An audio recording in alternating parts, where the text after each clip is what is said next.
Hello there, fair viewers. Ace here. Another aircraft revisit. Yeah, I know that's not that much. Again, new computer, and I don't fly the Mustang that much. But I have gotten a good amount of hours in her to know her systems inside and out. We're here at Princess Juliana, crack it on to review this fine P-51D. The Warbird variant, I must add. Another fine aircraft from A2A. Let's go over the basis of the systems right now. We're gonna fill up our tank so we can, fly. Deinstall that tank. Nice thing about this airplane is they include the pylons with the rockets on, pylons with your drop tanks. See the pylons on because they actually do cause drag. Ammunition. So you can tell right there how the weight's changing. There's no pilot weight in it right now, so we can't see the pilot in. Pilot's first too. Yes, he is. She loves to run on 130 octane. Gets the range out of her.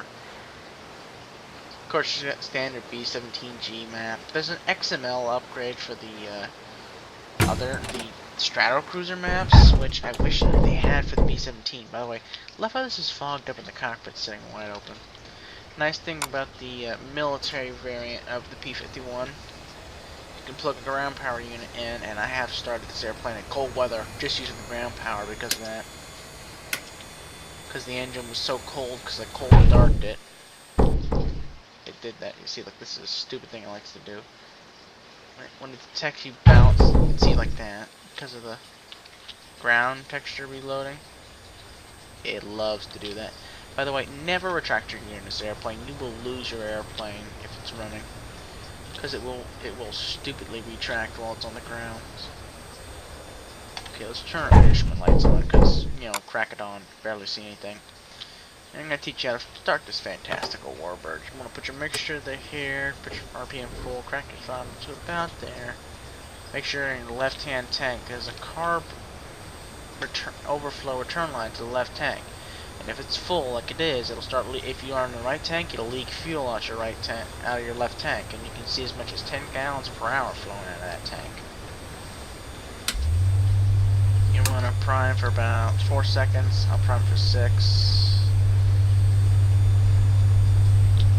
That's good. Note how this says -33, and we're setting still.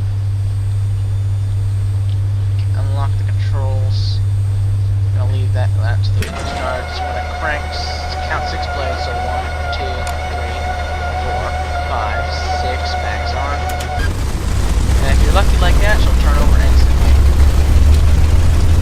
Now the oil's gonna need to warm up a little bit near 0. Okay, so it is like 8:47. We can just pop in fresh oil and she's warm and ready to go.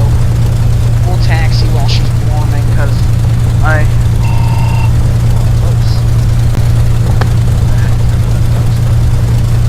got weird rudder pedals that are, nice and rudder pedal.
P-17's a little quicker about it because, you know, you got like the huge radial engine circulating the oil.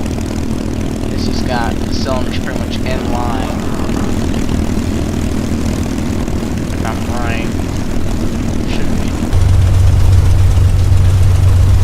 P-51 was a great game changer, and A2A captured it perfectly. I love flying this thing out for high-speed maneuvering. Heck, I took it to the Grand Canyon once for fun. Spun the dang thing around the Grand Canyon. Just diving down the channel, going left, right, left, right. It was awesome. For oil wounds up on the taxiway, I'll demonstrate a takeoff. Well, technically this is the runway. Yes, if you see my Hero's Return video, you'll note that Learjet was not cleared to be taxiing on that runway. Well, he was allowed to be, but he was not supposed to be taxiing on the runway when it was an aircraft taking off. That's probably happened a few times in FS with default airplanes, like airports like this.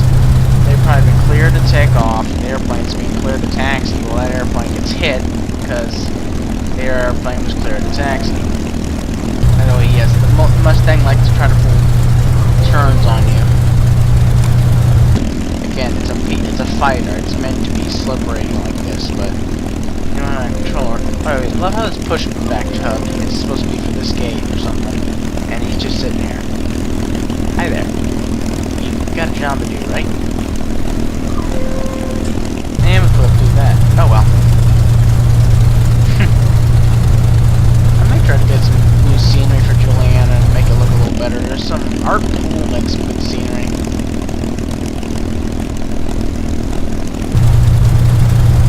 I've found out that he makes some good scenery for Florida. I've tried it out. He makes some.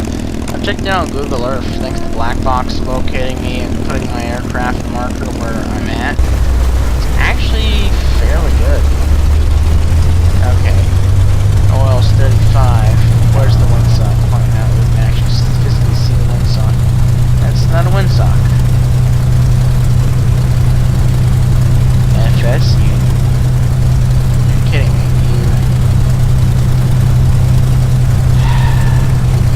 I know this is an ATC controlled airport, but you should still have a windsock. Even Tampa International has a windsock. Really?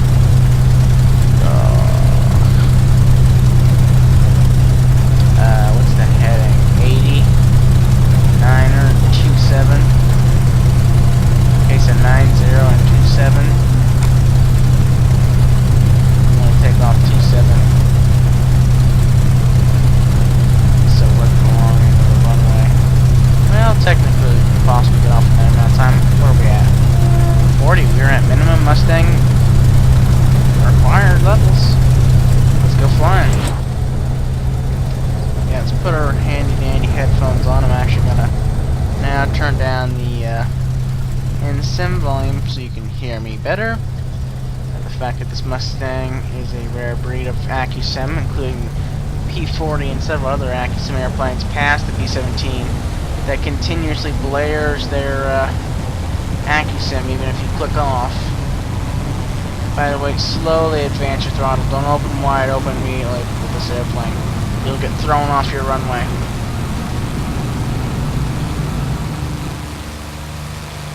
P-factor on the prompt will do that to you. Look at that beautiful water. Oh, NATO. Also, watch your airspeed when you're low. Low airspeeds in the Mustang are disastrous. Wait, is the rudder trim applied for this airplane? Okay, it is. Let's put some aileron trim in. There you go, so she ain't pulling right as much. Now we don't have our aft tank in, so we can pull complex maneuvers such as this one here. Because it regulates you not to have it. By the way, I did play around with the Rex water coloring to make it look like this. I think it looks pretty. And you got on the cockpit defroster. And like I showed my civilian Mustang video, we're going to do a little loop-de-loop, but we're also going to be careful not to pull too far back on the stick.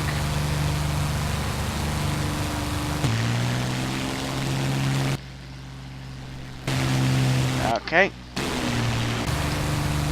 Pull back on the stick. Right rudder. Or left rudder. Whichever one counteracts the spin. 2,500. I know how to counteract the spin, I just don't know how to... 1,000. 500. Approaching 130. Yeah, those trees got trimmed. Why can't I access that? Okay, now it's letting me access it. It wouldn't let me click it earlier. That'll clear off our windscreen here. Or side screen, whatever you want to call that. We're actually at the Mustang's corner velocity, so she'll do turns better right now.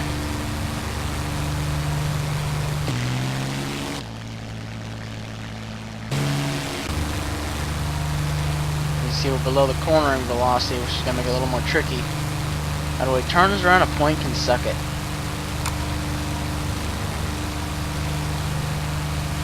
This airplane was built as a thoroughbred for fast speed, high racing. She'll do what you want her to do and more. Like, let's see if we can do a high-speed climb. 1,000. Quick climb and with a quick 500. level out before we stall out. 300. 200. Approaching minimum. 100. Okay, start our ascent. See how fast it'll climb. I always love doing this in the default Razor Mustang and bleeding off all my airspeed to see how high I can get. It's a fun maneuver to do. Okay, now let's start pulling back on the stick more. Yeah, we got space to stall out.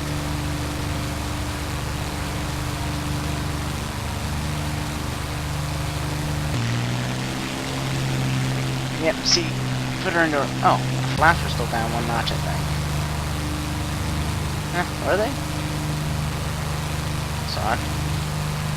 And the Mustang was known for its high-speed dives, like there's a limit dive speed tablet right there. 2,500. We're gonna try to pull up and not hit this cruise ship. 1,000. Guarantees. 500. 300. 200. It's always fun to high-speed fly in this airplane. If you're the kind that will sit at their computer and it's got a dedicated enough schedule that they can, you know, fly this thing for hours across the ocean, and you know how to handle the extra weight added by pylons and fuel tanks, I recommend it for you. It's very responsive. As you can see, it's obviously very responsive. It's a fighter, like I said, but it'll go 2,000 if you're lucky, if you can get your speed just right and your fuel consumption just right. Hold on, folks. And we're back, folks. Check the audio. See if I can have my mic down. Or a mic down. I think I had that. Either way, I turned the sim down so we can hear better hopefully. So let's demonstrate the proper landing for one of these airplanes right now. If you remember my original video, it was an absolute disaster. Oh, if you're wondering where Jackson is, I think I'm locked in the closet. Yeah. Nope, no reason. Just I like locking him in a closet. Reviewing the videos, making sure they're good. I'm kidding. I will let him in the closet. I won't. Alright, let's do what I like to call clearing turn. Or, in layman's terms, get the frick slowed down so you don't blow out your flaps trying to land. Okay. Let's pull around faster so we can... Yeah, it always does that. Even when you're with the engine spinning at near high RPM. Okay, there we go. It'll want to...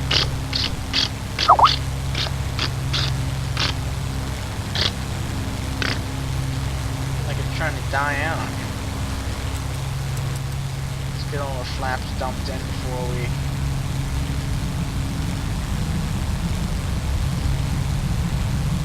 Okay, good, they didn't blow out. I thought they were going to blow out for a minute, because sometimes when they get shaky like that, that means you're going to lose your flaps. Yeah. Let me check the accuracy thing here, see what it says. 500.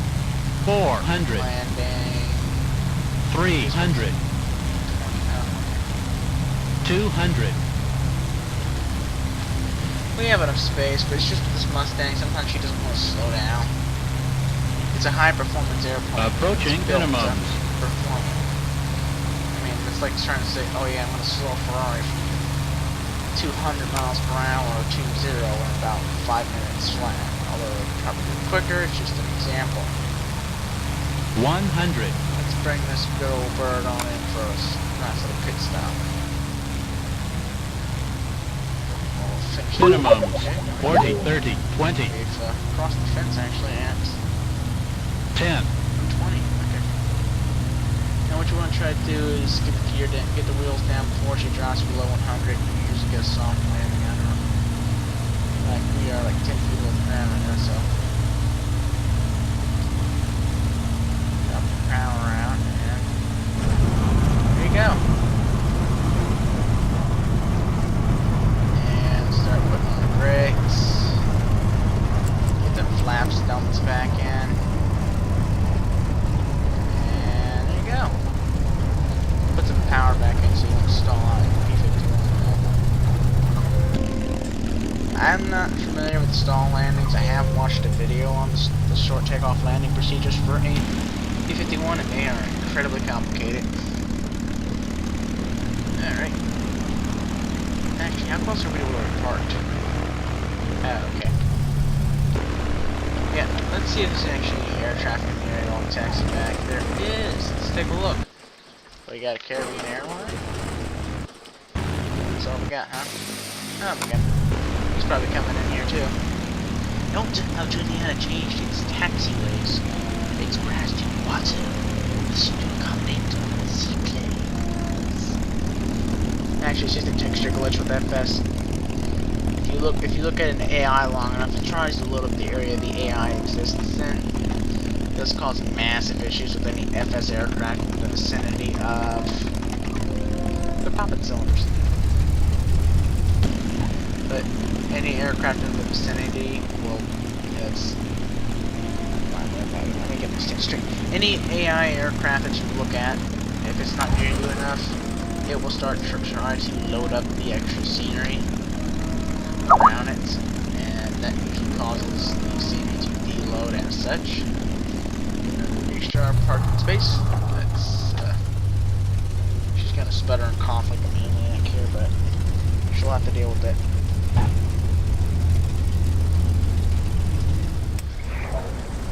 There's no real shutdown procedure. You just pull the mixture. Switch your switches off, so. Pew! I hate that glitch where it keeps trying to reload in the scenery. It's like